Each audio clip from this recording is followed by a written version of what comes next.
तुला राशि वालों, केतु का असली खेल तो अब शुरू होने जा रहा है। इस समय में केतु अपने चरम पर में है। कहते हैं कि जस मंगल तस केतु, यानी कि मंगल के जैसा केतु है। केतु इस समय में सिंह राशि में प्रवेश कर चुके हैं, जो 2026 तक रहेंगे। इस वीडियो में मैं आपको कुछ बातें केतु के बारे में बताऊंगा, कुछ बातें तुला राशि के बारे में, कुछ बातें तुला राशि वालों के ऊपर में केतु का क्या प्रभाव पड़ने वाला है, उसके 15 सकारात्मक 5 नकारात्मक परिणाम बताऊंगा, और बहुत सारे चीजों को मैं इस वीडियो में कवर करने का जैसे जैसे जो याद आएगा प्रयास करूंगा। देवी और सज्जनों, आइए सबसे पहले तुला राशि के बारे में कुछ विशेष बातें चर्चा कर लेते हैं। तुला राशि का स्वामी ग्रह शुक्र है, जिसको वीनस कहते हैं, जो प्रेम, कला, सौंदर्य, भौतिक सुख और संतुलन का प्रतिनिधित्व करता है। स्वभाव कैसा है? तो यह एक क्षर वायु तत्व की राशि है, जो सामंजस्य, न्यायप्रियता और सामाजिकता से जुड़ी हुई होती है। देवी और सज्जनों, प्रकृति की बात करूं तो तुला राशि कूटनीतिक होती है, समझौता करने में माहिर होती है, लेकिन कभी कभी निर्णय लेने में कमी महसूस होती है। निर्णय लेने में ढुलमुल यानी कि ऊहापोह की स्थिति जो है सो सामने आ जाती है। व्यवहार की बात करूं, रूप रंग की बात करूं, तुला राशि के लोग बहुत सुंदर होते हैं। सुंदरता इनके अंदर दिखाई देती है। सौंदर्य शास्त्र, संगीत, परिधान और फैशन में गहरी रुचि रखते हैं। अब व्यवस्था जिसके पास जैसा हो, क्षमता जिसके पास जैसा हो, लेकिन इन सब चीजों में इंटरेस्ट हर तुला राशि का व्यक्ति रखता है। राशि चक्र की यह 7वीं राशि है और वैवाहिक जीवन, साझेदारी, न्याय और संतुलन के क्षेत्रों से भी जो है ये विशेष संबंध रखती है। केतु के बारे में कुछ बातें बता देता हूं। केतु एक छाया ग्रह है। यह वैराग्य, मोक्ष, कोई कोई बाबा जी जो बन जाते हैं उसका केतु प्रबल होता है। कोई कोई व्यक्ति ऐसा होता है जो दुनिया में कुछ भी है उससे उसको कोई मतलब नहीं है, यानी कि सोना है फिर भी, और मिट्टी का एक ढेर है फिर भी उसके लिए बराबर हो जाए, तो ऐसे व्यक्ति को मोक्ष मिल जाता है। तो आपको वैराग्य, मोक्ष, रहस्य, अतीन्द्रिय अनुभव और कर्मों के फल का प्रतिनिधित्व जो है सो केतु करता है। यह मूलतः सत्ताहीन शक्ति है, जो भौतिकता से ऊपर उठने की प्रेरणा देता है, वो है केतु। कुछ राजा जो संत बन जाते हैं, जैसे गौतम बुद्ध, सिद्धार्थ थे, वो राजकुमार थे, राजा थे, संत बन गए, वैराग्य के मार्ग पर आ गए। क्यों आ गए? क्योंकि केतु प्रबल हो गया। नरेंद्र मोदी पारिवारिक जीवन के सुख को छोड़ करके वैराग्य के मार्ग पर में आ गए, देश की सेवा में लग गए, अपने सुख को त्याग दिया, पर्सनल परिवार को छोड़ दिया। नहीं, क्यों? केतु प्रबल है। राहु केतु की युति जब होती है तो ये एक पूरा ग्रह बनता है। नहीं तो राहु सर से ऊपर का पार्ट राहु, सर से नीचे का पार्ट केतु। केतु जहां होता है वहां व्यक्ति को मानसिक विरक्ति दे देता है। मान लो कि आपके कुंडली के 4th भाव में केतु है, यानी कि मां से लगाव कम हो जाएगा, अथवा माता को हेल्थ वाइज इशू रहेगी। 5th भाव में केतु है, संतान से दूरी बन जाएगी, अथवा संतान को हेल्थ वाइज इशू रहेगी। 7th भाव में केतु है, जीवन साथी से विछोह हो जाएगा, या जीवन साथी के साथ लड़ाई झगड़ा, टेंशन, तनाव चलता रहेगा। यानी कि जिस जगह पर केतु रहेगा वहां से मानसिक विरक्ति जो है ये प्रदान करता है। संशय या गूढ़ता जो है ये केतु देता है, परंतु गहराई से जुड़ाव भी केतु करवाता है। केतु की दृष्टि 5th, 7th और 9th होती है।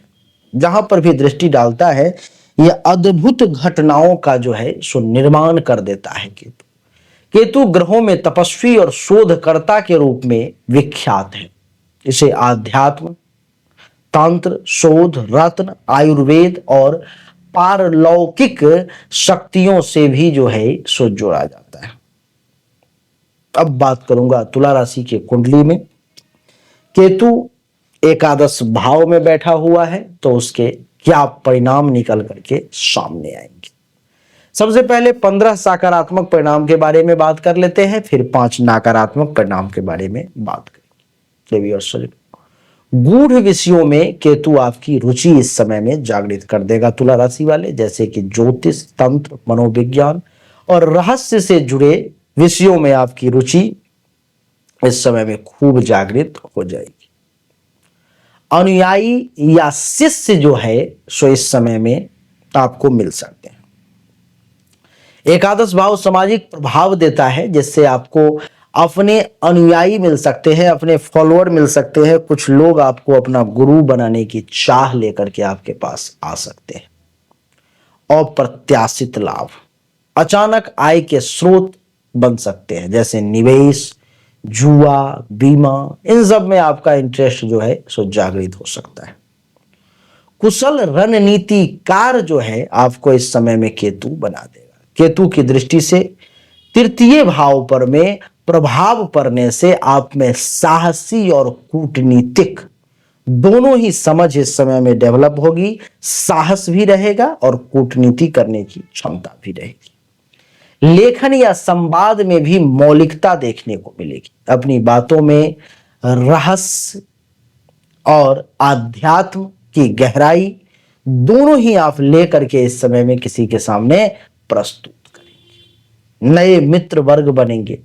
आपको इस समय में रहस्यमयी, अध्यात्म या गूढ़ ज्ञान वाले लोगों से जुड़ने का, दोस्ती करने का, मित्र मंडली को बढ़ाने का मौका मिल सकता है।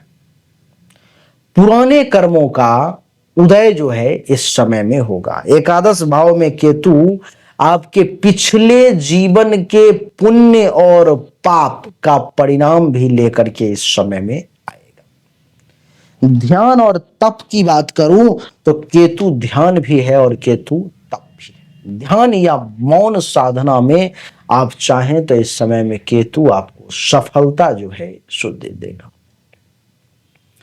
वैराग्य के बीज बोए जाएंगे। धन और मित्रों के रहते हुए भी आप भीतर से निर्लिप्त हो जाएंगे, भीतर से वैरागी हो जाएंगे।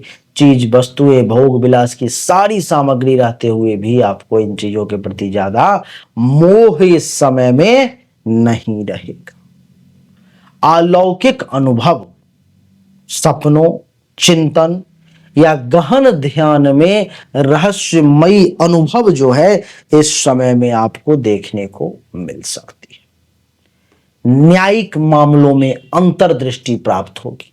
आप किसी विवाद को संतुलन पूर्वक सुलझाने में इस समय में एक कुशल नहीं कुशलतम व्यक्ति के तौर पर में जाने जाएंगे। देवी और सज्जनों, प्रतिस्पर्धा में अजीब किस्म की जीत होगी आपकी।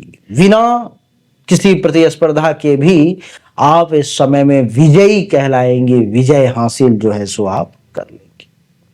सहयोगियों में और सामान्य लोग भी आपके साथ रहेंगे। मित्र या सहायक, रहस्यमयी या अद्भुत प्रतिभा के धनी जो है लोग आपके साथ इस समय में जुड़ सकते हैं। आपको ऐसा देखने को मिलेगा।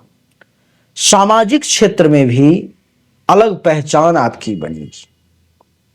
आप इस समय समाज में आध्यात्मिक या विशेष रूप से जाने जाएंगे।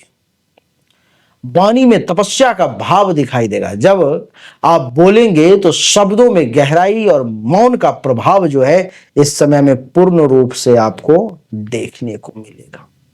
ये वो 15 सकारात्मक परिणाम थे देवी और सज्जनों जो हमने आपको बताए। अब वो 5 नकारात्मक परिणाम जो मैं आपको बताने जा रहा हूं।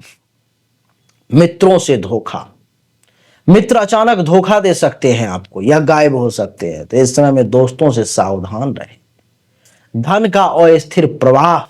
केतु अप्रत्याशित तरीके से जो है सो धन की स्थिति को बिगाड़ सकता है।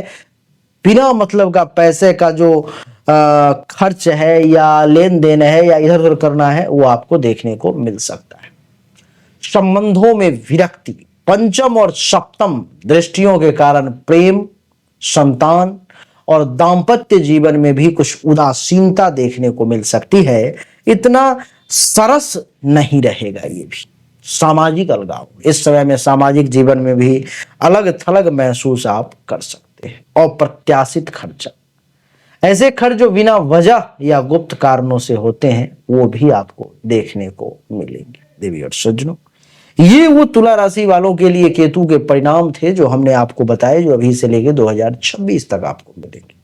लेकिन मैं ही फिर एक और बात कह रहा हूं कि ये एक सामान्य आकलन है, ये एक सामान्य विवरण है।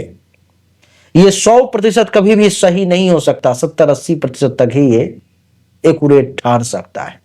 100% एक्यूरेट जानकारी के लिए जन्म कुंडली और हस्तरेखा की जांच करवाना परम आवश्यक है।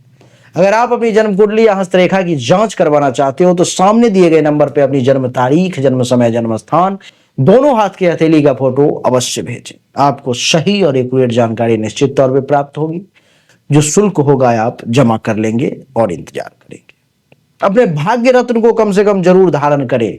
अगर आपका भाग्य साथ नहीं दे रहा है, आपसे कमजोर लोग आगे बढ़ते चले जा रहे हैं, तो आप अपने भाग्य रत्न को तुला राशि वाले निश्चित तौर पर में धारण करें। तुला राशि वालों का भाग्य रत्न है पन्ना। पन्ना रत्न धारण करें। नहीं सक्षम है तो पन्ना उपरत्न धारण करें। चाहेंगे तो यहां से भी सिद्ध किया हुआ अंगूठी तैयार करके आपको भेज दिया जाएगा। चाहिए तो सामने दिए गए नंबर पर मैसेज कर लें।